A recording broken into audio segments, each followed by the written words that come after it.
Hello everyone, आप देख रहे हैं legal vocabulary series English to Hindi translation का पार्ट 17।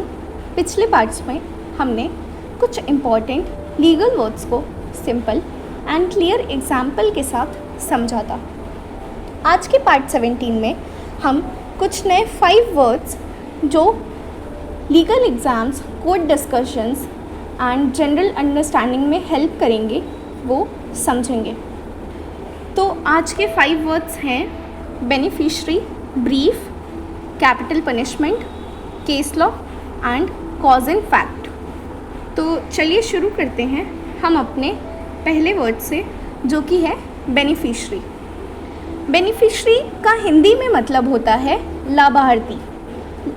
ये एक व्यक्ति या संस्था होती है जिसे किसी वसीयत, ट्रस्ट, बीमा, पॉलिसी या अन्य कानूनी व्यवस्था के तहत धन, संपत्ति या अन्य लाभ प्राप्त होते हैं। यानी बेनिफिशरी वो होता है जिसे कोई फ़ायदा या लाभ मिलता है, जैसे ज़मीन, पैसा या बीमा क्लेम।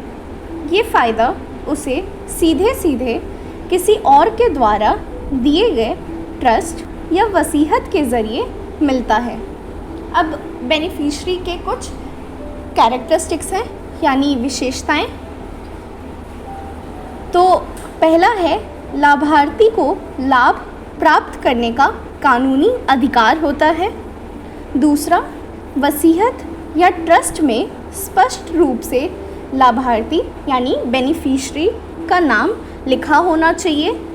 और लास्ट, बेनिफिशरी को धन, संपत्ति या अन्य लाभ किसी विशिष्ट उद्देश्य के लिए प्रदान किया जाता है। अब बेनिफिशरी के कुछ टाइप्स होते हैं, जैसे पहला, प्राइमरी बेनिफिशरी, वह व्यक्ति जिसे प्राथमिकता के आधार पर लाभ मिलता है।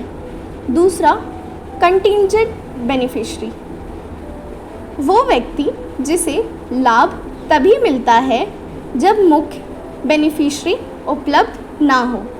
रिवोकेबल बेनिफिशरी, जिसके लाभ प्राप्त करने के अधिकार को बदला जा सकता है। इररिवोकेबल बेनिफिशरी, जिसका अधिकार स्थायी होता है और बदला नहीं जा सकता। अगर हम इसको बहुत ही आसान सा समझे तो प्राइमरी बेनिफिशरी, जिसे सबसे पहले लाभ मिलता है। कंटिंजेंट, जिसे तभी लाभ मिलता है जब प्राइमरी ना हो। रिवोकेबल, जिसे बदला जा सकता है। एंड लास्ट, इररिवोकेबल, जिसे बदला नहीं जा सकता। इसे हम एग्जाम्पल से समझें तो मान लीजिए एक पिता ने अपनी वसीयत में लिखा कि उसकी मौत के बाद उसकी संपत्ति उसकी बेटी को मिलेगी। यहाँ बेटी बेनिफिशरी हुई। अगर वसीयत में लिखा गया कि इस बेनिफिशरी को बदला नहीं जा सकता तो वो इररिवोकेबल बेनिफिशरी कहलाएगा। अब हम देखते हैं अपना सेकंड वर्ड, जो कि है ब्रीफ। ब्रीफ का अर्थ होता है किसी मामले, दस्तावेज या सूचना का संक्षिप्त रूप जो मुख्य बिंदुओं को प्रस्तुत करता है। ये आमतौर पर कानूनी मामलों में उपयोग होता है जहां वकील मामले की जानकारी या तर्क संक्षेप में प्रस्तुत करते हैं। यानी बेनिफिशरी मतलब पूरा मामला या जानकारी का शॉर्ट वर्जन, जिसमें सिर्फ ज़रूरी फैक्ट्स और पॉइंट्स हो और बात जल्दी समझ आ जा सके। इसके कुछ विशेषताएं हैं, जैसे पहला, इसमें केवल मुख्य बिंदुओं और आवश्यक तथ्यों का उल्लेख रहता है। यहाँ संक्षिप्त, सटीक और स्पष्ट होता है। इसका उद्देश्य किसी मामले या सूचना को प्रभावी और सरल तरीके से प्रस्तुत करना होता है। ब्रीफ के कुछ टाइप्स होते हैं, जैसे पहला, लीगल ब्रीफ, कोर्ट में पेश किए जाने वाले तर्कों और तथ्यों का सारांश। केस ब्रीफ, किसी कानूनी मामले के बिंदुओं का सार, क्रिएटिव ब्रीफ, विज्ञापन या परियोजना के लिए आवश्यक दिशा निर्देश। एग्जाम्पल से हम समझे तो एक वकील को कल कोर्ट में एक केस पेश करना है। पूरा केस पढ़ने की जगह उसने अपने जूनियर से ब्रीफ मांगा।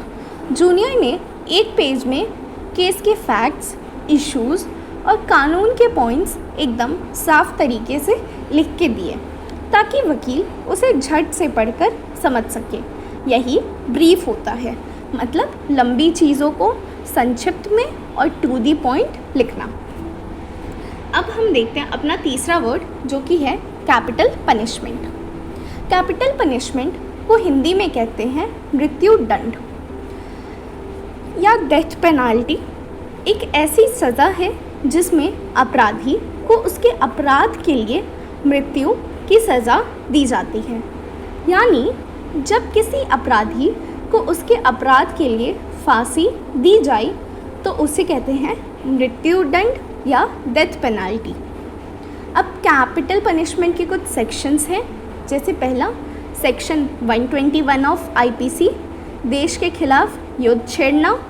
सेक्शन 302 ऑफ आईपीसी, हत्या यानी मर्डर। 376 ए ऑफ आईपीसी, बलात्कार के गंभीर मामलों में। 364 ए ऑफ आईपीसी, अपहरण और हत्या। And narcotics, drug and psychotropic substance NDPS act, मादक पदार्थों की तस्करी यानी भारी मात्रा में ड्रग्स का लेन देन। इस पे दो इम्पॉर्टेंट केस लॉ है। पहला है Bachan Singh versus state of Punjab 1980।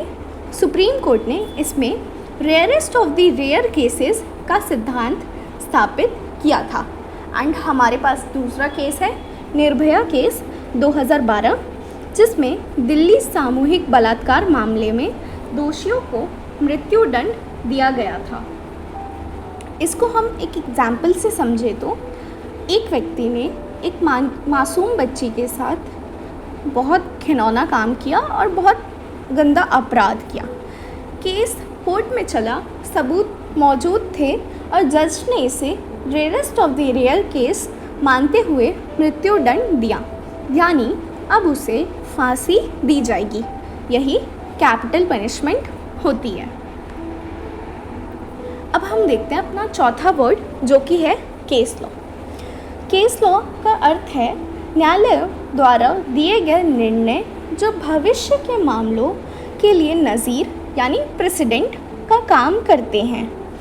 ये विधि की एक महत्वपूर्ण स्रोत है और न्यायिक प्रणाली का आधार है। यानी केस लॉ मतलब वो फैसला जो पहले किसी केस में दिया गया और अब वही फ्यूचर केस में लागू होता है, यानी नज़ीर यानी प्रेसिडेंट बनता है। अब हम देखते हैं केस लॉ के कुछ सोर्सेज, जैसे पहला जजमेंट, सुप्रीम कोर्ट, उच्च न्यायालय और अधीनस्थ न्यायालय के फैसले। दूसरा प्रेसिडेंट्स यानी नज़ीर, पहले के न्यायिक निर्णय जो भविष्य में निर्णय लेने के लिए मार्गदर्शन प्रदान करते हैं। एंड तीसरा रिपोर्ट्स, आधारिक और अनाधारिक कानून रिपोर्टिंग जैसे SCC, AIR एट्सेट्रा। अब केस लॉ दो टाइप्स की होती हैं। पहला बाइंडिंग प्रेसिडेंट, बाध्यकारी नज़ीर, उच्च न्यायालय और सुप्रीम कोर्ट के फैसले अधीनस्थ न्यायालयों के लिए बाध्यकारी होते हैं। दूसरा है परसुएसिव प्रेसिडेंट, अन्य न्यायालयों के निर्णय जिनका पालन करना अनिवार्य नहीं है लेकिन वो मार्गदर्शन प्रदान करते हैं। मतलब हम बहुत ही आसान सा समझे तो बाइंडिंग मतलब जिसका पालन करना ज़रूरी है, एंड परसुएसिव मतलब जो मान्य नहीं लेकिन उपयोगी हो सकते हैं। केस लॉ के कुछ प्रिंसिपल्स हैं, जैसे पहला स्टेयर डेसिसिस, न्यायालयों को अपने पूर्व निर्णयों का पालन करना चाहिए। सेकंड है रेशियो डेसेंडाई, निर्णय का आधार या मुख्य तर्क ऑबिटर डिक्टा न्यायालय और गैर बाध्यकारी टिप्पणी। इसको हम एग्जाम्पल से समझे तो मान लीजिए सुप्रीम कोर्ट ने 10 साल पहले कहा कि लिव इन रिलेशनशिप कानूनी है। अब जब नया केस इसी मुद्दे पे आएगा तो कोर्ट ने उसी पुराने फैसले को मानते हुए जजमेंट दिया। यही केस लॉ होता है। अब हम देखते हैं अपना आखिरी और 5वां word cause and fact. Cause and fact वो सीधा कारण है जो किसी घटना या नुकसान का वास्तविक रूप से उत्तरदायी देता है। इसे एक्चुअल कॉज भी कहा जाता है। इसका टेस्ट बट फॉर टेस्ट का उपयोग ये निर्धारित करने के लिए किया जाता है कि क्या घटना नुकसान का कारण बनी। यानी जब कोई घटना किसी नुकसान की जड़ होती है, यानी अगर ये ना हो तो नुकसान भी नहीं होती, तो वही होता है cause and fact. Cause and fact की विशेषताएं जैसे पहला, घटना और परिणाम के बीच प्रत्यक्ष संबंध होना चाहिए। दूसरा, बट फॉर टेस्ट, क्या घटना के बिना परिणाम होता, यदि नहीं तो घटना कॉज एंड फैक्ट है। प्रॉक्सिमेट कॉज से अलग, ये घटना का वास्तविक कारण है, जबकि प्रॉक्सिमेट कॉज कानूनी रूप से जिम्मेदारी निर्धारित करता है।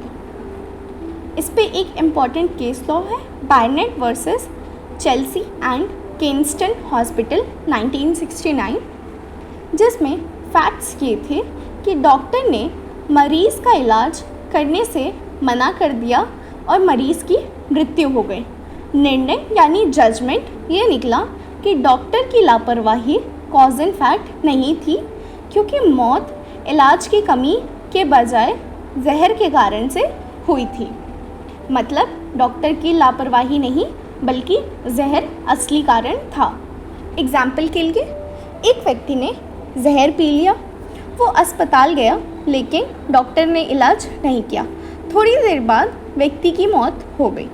अब अगर जांच में पता चला कि जहर इतना तेज़ था कि इलाज से भी जान नहीं बचती, तो डॉक्टर की गलती कॉज एंड फैक्ट नहीं मानी जाएगी, क्योंकि असली वजह जहर थी, ना कि डॉक्टर की देरी।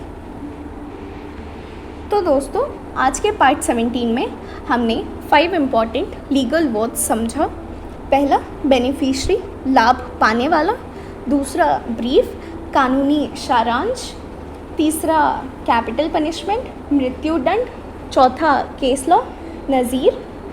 एंड लास्ट 5वां, कॉज एंड फैक्ट, तथ्यात्मक कारण।